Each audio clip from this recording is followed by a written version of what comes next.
Hello friends, welcome to Tech Box Creations. कैसे हो आप सब? मुझे उम्मीद है आप सब अच्छे होंगे। तो आज के इस एपिसोड में मैं करने जा रहा हूँ डीडी बासु की introduction to the constitution of India book का रिव्यू।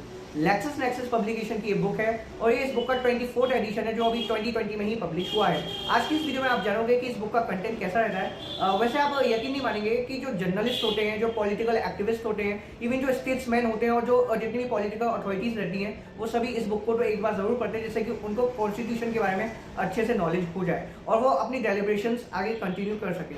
लेकिन अगर आप सिविल सर्विस एग्जामिनेशन की तैयारी कर रहे हो, लॉ को परस्यू कर रहे हो ग्रेजुएशन और पोस्ट ग्रेजुएशन लेवल पे, या फिर आप क्लैट जैसे किसी भी कंपटीशन की तैयारी कर रहे हो, तब भी ये बुक आपके लिए यूजफुल हो सकती है। आपको मैं बताऊंगा इस वीडियो में कि इस बुक का कंटेंट कैसा रहता है और जब कंपैरिजन किया जाए इस बुक का एम लक्ष्मीकांत के साथ, तो इन दोनों में से कौन सी book UPSC civil service examination के लिए ज्यादा इफेक्टिव बैठती है। ये सभी चीजें मैं आपको क्लियर कर दूंगा। अगर मैं बात करूँ कंटेंट की, तो इसमें आपको 34 चैप्टर्स कवर किए हुए मिलते हैं और ये बुक जो है वो 9 पार्ट्स में डिवाइडेड है। इसके साथ साथ इसमें आपको 21 टेबल्स मिल जाती है, जिसमें आपको काफी क्रूशियल इन्फॉर्मेशन भी मिलती है। दोस्तों, अगर आपको लगे कि ये बुक आपके लिए यूजफुल है, आप इस बुक को पढ़ना चाहते हैं, तो आप इसे बाय भी कर सकते हैं। 495 इस बुक की एमआरपी है, लेकिन डिस्काउंटेड प्राइस पर ये बुक आपको अवेलेबल हो जाएगी और डिस्क्रिप्शन में मैंने बाय लिंक दे दिया, वहां से भी जाके इस बुक को चेकआउट कर सकते हैं। तो चलिए वीडियो को शुरू करते हैं और करते हैं इस बुक के कंटेंट का रिव्यू और जानते हैं कि ये बुक कैसी रहेगी स्टडी के लिए।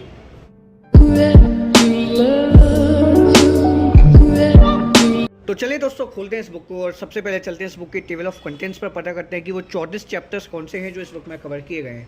24th एडिशन है, 2020 में ही पब्लिश हुआ है, जैसे कि मैंने आपको वीडियो के स्टार्टिंग में बता दिया था। और डीडी बासु ने इस बुक को लिखा है, जो कि एक जानी मानी शख्सियत है, एक प्रोलिफिक राइटर होने के साथ साथ एक एमिनेंट ज्यूरिस्ट है जिनको पद्म भूषण भी मिल चुका है और एक एक्सेप्शनल लॉयर भी है। तो ये आ जाता है कंटेंट्स। 9 पार्ट्स में ये बुक डिवाइड रहती है। पहला पार्ट है नेचर ऑफ द कॉन्स्टिट्यूशन। इसमें आपको पहला चैप्टर मिलेगा द हिस्ट्री का बैकग्राउंड, सेकंड है the making of the constitution, third है the philosophy of the constitution. वहीं आपको फोर्थ चैप्टर जो आपको कवर किया मिलेगा इस बुक में, वो है outstanding features of the constitution. Fifth है nature of the federal system, sixth है टेरिटरी ऑफ द यूनियन। फिर उसके बाद 7 चैप्टर है इस बुक का सिटीजनशिप, 8 है fundamental rights and fundamental duties.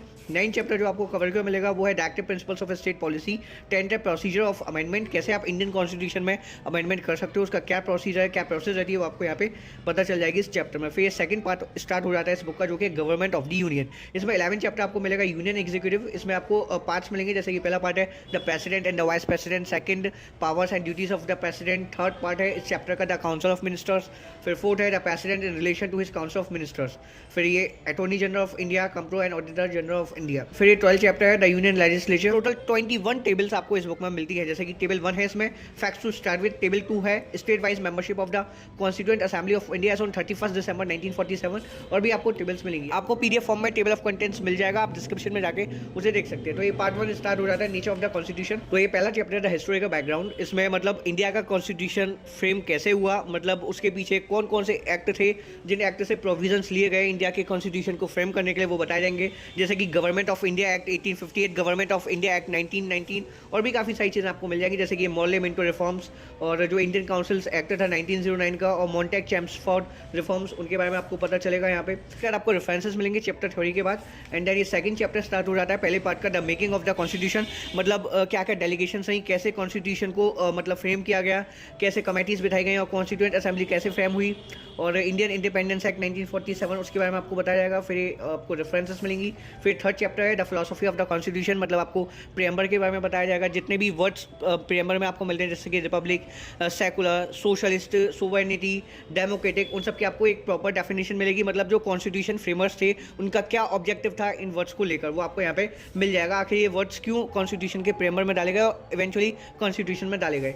तो ये चैप्टर भी काफ़ी इंपॉर्टेंट है। तो ये 4th चैप्टर है इस बुक का, outstanding features of our constitution. इस चैप्टर में आपको पता चलेगा कि इंडियन कॉन्स्टिट्यूशन में आखिर खास बातें क्या हैं जो इसको दुनिया भर के कॉन्स्टिट्यूशन से सबसे अलग बनाती हैं। एक तो आप कह सकते हैं कि सबसे ज़्यादा लेंथीएस्ट कॉन्स्टिट्यूशन है, और दूसरी चीज़ है कि ये इंडियन कॉन्स्टिट्यूशन जो है वो सभी कॉन्स्टिट्यूशंस को वर्ड के जो इंपॉर्टेंट चीज़ हैं उनको रैंसैक करके बनाया गया, यानी कि मतलब जो जो अच्छी चीज़ें हैं अलग अलग कॉन्स्टिट्यूशन की, वो आपको इंडियन कॉन्स्टिट्यूशन में मिल जाती हैं लगभग सभी देशों की, चाहे वो आयरलैंड की हों, ऑस्ट्रेलिया की हों, यूएस की हों, कनाडा की हों, या फिर आपकी जर्मनी की हों, फ्रांस की, वो सब चीज़ें आपको इंडियन कॉन्स्टिट्यूशन में देखने को मिल जाती हैं। चैप्टर 5 है इस बुक का nature of the federal system, मतलब इंडिया में जो फेडरल सिस्टम है वो किस टाइप का है, इंडिया में फेडरलिज्म किस तरह से एग्जिस्ट करता है और किस समय पे इंडिया यूनिटरी गवर्नमेंट हो जाता है। तो दोस्तों कंटेंट तो इस बुक का काफ़ी शानदार है। अगर आपका इंटरेस्ट है लॉ में, अगर आप लॉ परस्यू करना चाहते हो ग्रेजुएशन या पोस्ट ग्रेजुएशन लेवल पे, या फिर परस्यू कर भी रहे हो, तो इस बुक का कंटेंट आपके लिए जस्टिफाइड है। अगर आप सिविल सर्विस एग्जामिनेशन की प्रिपरेशन कर रहे हो तब भी ये बुक आपके लिए यूजफुल हो सकती है, क्योंकि सिविल सर्विस एग्जामिनेशन में भी इंडियन पॉलिटी और कॉन्स्टिट्यूशन से काफ़ी क्वेश्चंस बनते हैं। इवन मेन एग्जामिनेशन में अगर आपने ऑप्शनल पेपर में इंडियन पॉलिटी और कॉन्स्टिट्यूशन को चूज़ किया है तो मैं आपको यही सलाह दूंगा कि आप एक बार तो डी बासु की introduction to the constitution of India की बुक पढ़ें। ये ऑथेंटिक सोर्स है इंडियन कॉन्स्टिट्यूशन को अच्छे से समझने के लिए। एक तरह से मैं कह सकता हूँ कि इंडियन कॉन्स्टिट्यूशन पर एक कमेंट्री है जो डी बासु ने तैयार की है, और ये जो कमेंट्री है वो काफ़ी ज़्यादा शानदार है, बहुत अच्छे तरीके से लिखी गई है। लेकिन एक चीज़ मैं साथ साथ यहाँ पे आपसे कहना चाहूँगा कि अगर आप अभी बिगिनर हो, मतलब आप यूपीएससी प्रीलिम्स की तैयारी अभी आपने शुरू ही की है, तो आप कोशिश ये करो कि सबसे पहले आप एनसीईआरटीज़ पढ़ो, देन आप एम लक्ष्मीकांत पढ़ो, और जब आपकी एम लक्ष्मीकांत कंप्लीट हो जाए तब आप डी बासु पढ़ो। क्योंकि अगर आप डी बासु पे डायरेक्ट मूव करोगे तो आपको काफ़ी ज़्यादा डिफिकल्टी का सामना करना पड़ सकता है। इससे आपकी हो सकता है कि जो प्रिपरेशन है सिविल सर्विस एग्जामिनेशन की वो थोड़ी ढीली पड़ जाए, क्योंकि जो एम लक्ष्मीकांत का कंटेंट है वो काफ़ी ज़्यादा रिलीवेंट है as comparison to this book. M Laxmikant की जो बुक रहती है वो काफ़ी अच्छी रहती है। इवन मैं इस बुक का रिव्यू भी कर चुका हूँ, अगर वो वीडियो आपने नहीं देखी है तो आप देख सकते हैं। इसमें जो कंटेंट प्रेजेंटेशन है वो भी काफ़ी अच्छी रहती है। तो आप सिविल सर्विस एग्जामिनेशन की तैयारी कर रहे हो तो आप एम लक्ष्मीकांत के साथ ही जाओ। वो बात अलग है कि आप कम समय में एम लक्ष्मीकांत को कंप्लीट कर लेते हो और आप एक्स्ट्रा स्टडी करना चाहते हो सिविल सर्विस एग्जामिनेशन के लिए, तो आप डी बासु को बाय कर सकते हो, इस बुक से स्टडी कर सकते हो। इस बुक में आपको कंटेंट बहुत बेहतरीन तरीके से मिलता है। इंडियन कॉन्स्टिट्यूशन के बारे में आपको पूरी जानकारी मिल जाएगी। आप जर्नलिस्ट बनना चाहते हो या फिर अगर आप जर्नलिस्ट हो तो इस बुक को तो आपको पढ़ना एक बार नेसेसरी है ही, क्योंकि अगर आपको मीडिया में आना है तो आपको इंडियन कॉन्स्टिट्यूशन के बारे में जानना ही तो होगा। अगर आप किसी को क्रिटिसाइज करोगे या फिर किसी का फेवर लोगे तो आप तभी ले सकते हो जब आपको इस देश का फंडामेंटल लॉ पता हो। जब तक आप इस देश के फंडामेंटल लॉ को नहीं जानोगे तब तक आपका कुछ भी होने का कोई बेनिफिट नहीं है। तो कॉन्स्टिट्यूशन जो है वो इंडिया का वो फंडामेंटल लॉ है, इसीलिए आप फंडामेंटल लॉ को समझ लेंगे तो आप काफ़ी कुछ जान लेंगे। इवन जो पॉलिटिकल एक्टिविस्ट होते हैं, फिर जो पॉलिटिशियंस होते हैं, वो भी इस बुक को तो पढ़ते ही होंगे। वैसे काफ़ी कमेंट्रीज अवेलेबल है इंडियन कॉन्स्टिट्यूशन पे, आप उनको भी पढ़ सकते हैं। लेकिन पर्सनली मैं आपको ये रिकमेंड करूँगा कि आप डी बासु की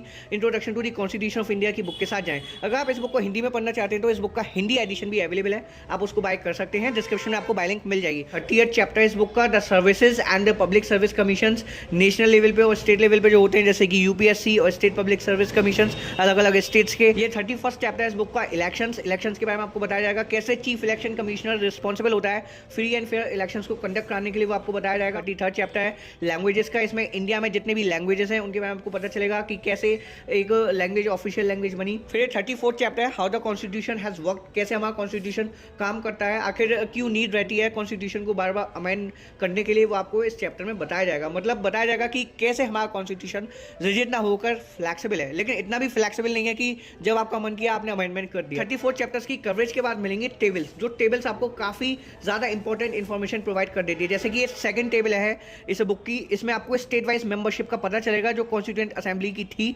31 दिसंबर 1947 तक। इसमें आपको पता चल जाएगा कि किस स्टेट से कितने मेंबर्स थे कॉन्स्टिट्यूएंट असेंबली में। फिर थर्ड टेबल है, इसमें आपको इंडिया की टेरिटरी के बारे में पता चलेगा, जितनी भी यूनियन टेरिटरीज हैं, जितने भी स्टेट्स हैं, उनकी जो कैपिटल सिटीज़ हैं वो आपको पता चलेगा। फिर देन आपको ये टेबल फोर्थ मिलेगी, इसमें द कॉन्स्टिट्यूशन अमेंडमेंट एक्ट, जितने भी अमेंडमेंट हुए इंडियन कॉन्स्टिट्यूशन में वो आपको इस टेबल में मिल जाएंगे। टोटल 103 हो चुके हैं एज ऑन 2019, तो वो आपको 103 के 103 अमेंडमेंट यहाँ पे आपको लिस्ट किए हुए मिल जाएंगे, जिनसे आपकी काफ़ी मदद हो सकती है। फिफ्थ टेबल है, इसमें आपको फंडामेंटल राइट्स के बारे में बताया जाएगा, जो इंडियन सिटीजन्स को ग्रांट होते हैं, फंडामेंटल राइट्स जितने भी हैं वो आपको यहाँ पे मिल जाएंगे। फिर table 10 presidents of India, India के जितने भी प्रेसिडेंट्स हैं उनकी आपको लिस्ट मिलेगी।